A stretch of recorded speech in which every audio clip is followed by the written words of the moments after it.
Bonjour à toutes et tous, cette capsule vidéo va être consacrée à la séance de travaux pratiques du jeudi 16 avril, au cours de laquelle nous devions synthétiser et purifier l'aspirine.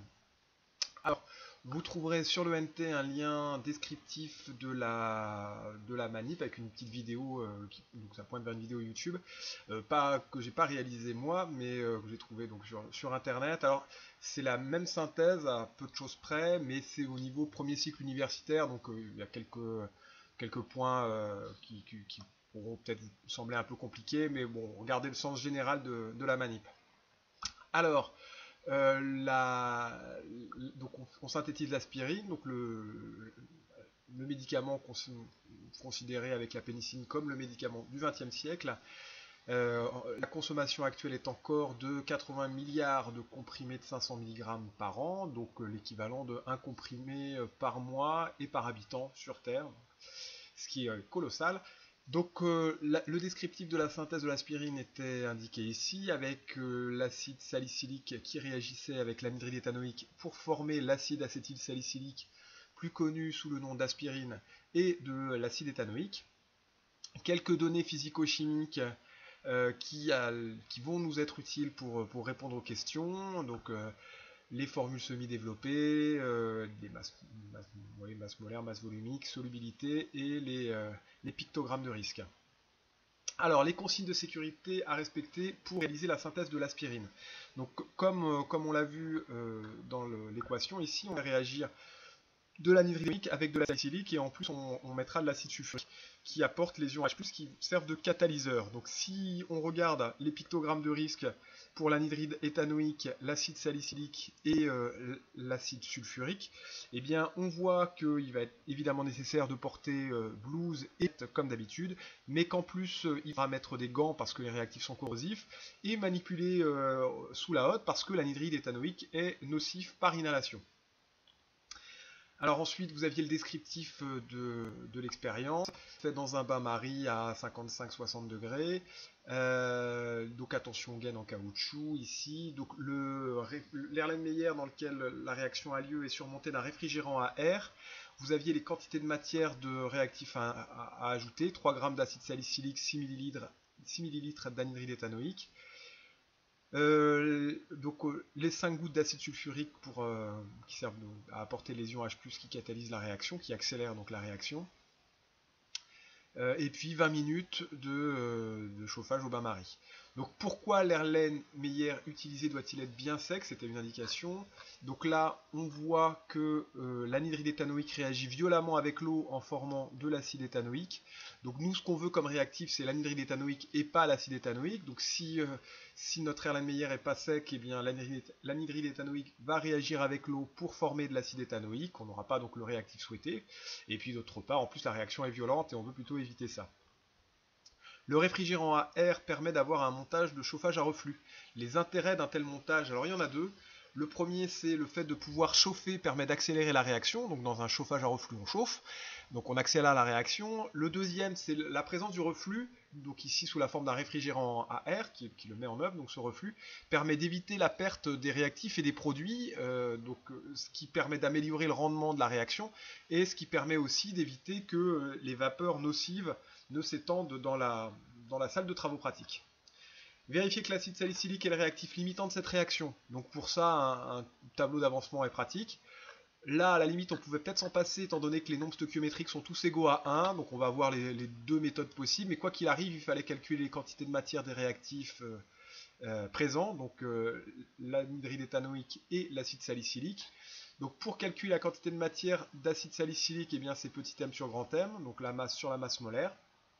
Pour l'anhydride éthanoïque, de même, petit m sur grand M, sauf que l'anhydride éthanoïque est un liquide, donc on nous indique de mettre 6 ml, donc on utilisera la relation ρ égale m sur V, la masse volumique est égale à la masse sur le volume, donc m égale ρ fois V, et donc on a ici le en grammes, puisque la masse volumique était en grammes par millilitre et que le volume s'exprime en millilitres, donc la quantité de matière est de 6,4 10-2 mol.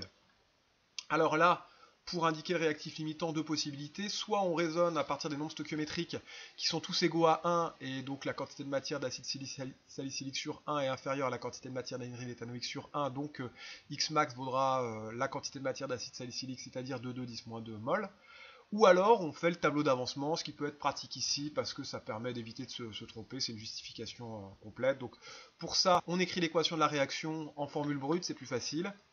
On indique à l'état initial les quantités de matière des réactifs. Les quantités de matière des réactifs vont diminuer puisque les réactifs sont consommés. Les quantités de matière de produits vont augmenter puisque les produits sont formés. Les réactifs ici disparaissent tous deux à vitesse 1 puisque les nombres stoichiométriques indiqués devant les réactifs sont 1. Donc on aura 2,2 mol moins X et 6,4 mol moins X. Et pour la ligne état final, moins X max. Hein. La réaction est totale ici. Et les produits de même, leurs nombres stoichiométriques sont à 1 pour les deux. Donc on aura X et X max. 2,2 moins X max ou 6,4 moins X max pour les états, pour l'état final de notre réaction, ici pour les deux réactifs.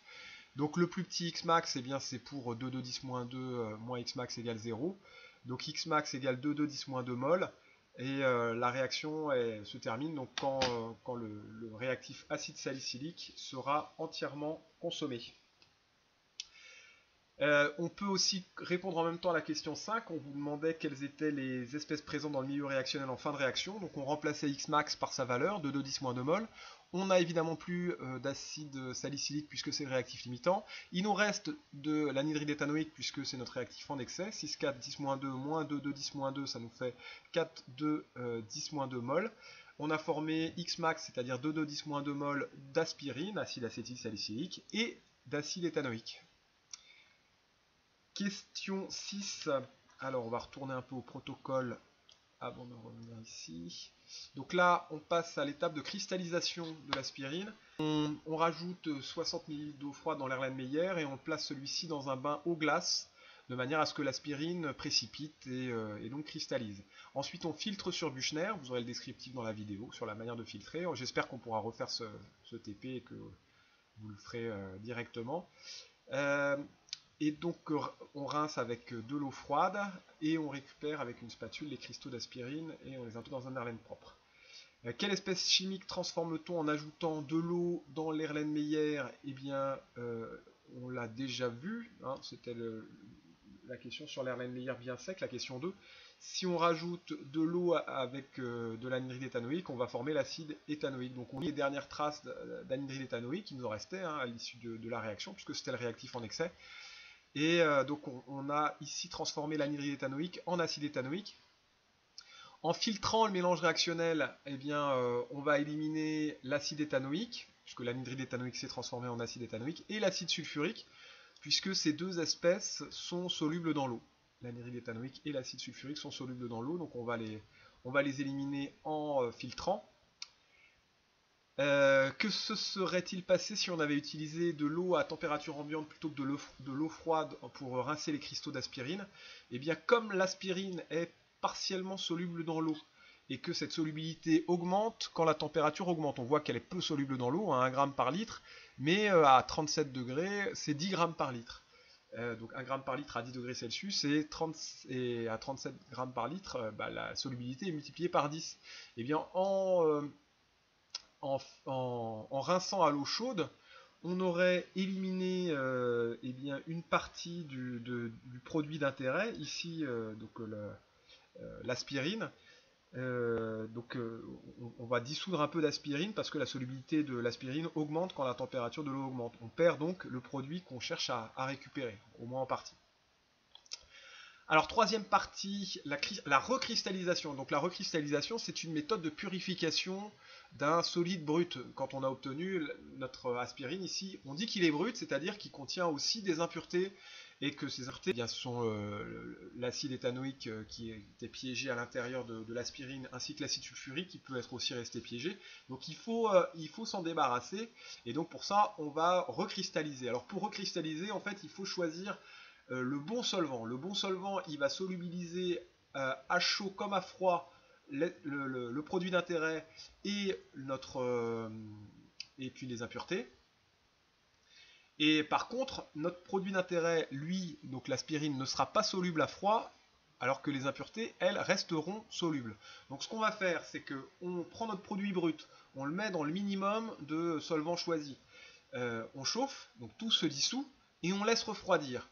Les impuretés vont rester solubilisées dans le solvant de recristallisation, alors que notre produit d'intérêt, l'aspirine, lui, qui est peu soluble à froid, va cristalliser une nouvelle fois, mais cette fois-ci débarrassé de ses impuretés. Donc c'est à ça que ça sert.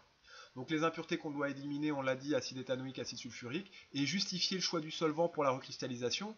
Donc il faut choisir le solvant qui permet de solubiliser à chaud comme à froid les impuretés. Donc là on voit que l'acide sulfurique et l'acide éthanoïque sont très solubles, quelle que soit la température, dans un mélange eau éthanol. Donc ça va être ce mélange-là qu'on va choisir. Alors que l'aspirine, eh bien, il est très soluble à chaud, mais peu soluble à froid. Donc on met notre aspirine brute, c'est-à-dire avec impureté dans le mélange eau éthanol. On chauffe, tout se dissout. On laisse refroidir lentement. Les impuretés restent solubilisées alors que l'aspirine cristallise, mais cette fois-ci sans les impuretés. Et donc c'était le bon choix de solvant. Et alors à la fin, normalement, vous deviez récupérer l'aspirine pour qu'on l'utilise la semaine suivante, là en l'occurrence la semaine de la rentrée. Voilà, donc pour les vacances, reprendre les chapitres 10, 11, 12, reprendre le devoir pour s'assurer d'avoir bien compris les chapitres 10, 11, 12, parce que le devoir servait à ça. Essayer de faire une photo d'Atlas, et puis se reposer, rester bien confiné, en tout cas tant que les consignes sont celles-là, et bien prendre soin de vous et de vos proches. Voilà, bonne journée, bonnes vacances, et à bientôt.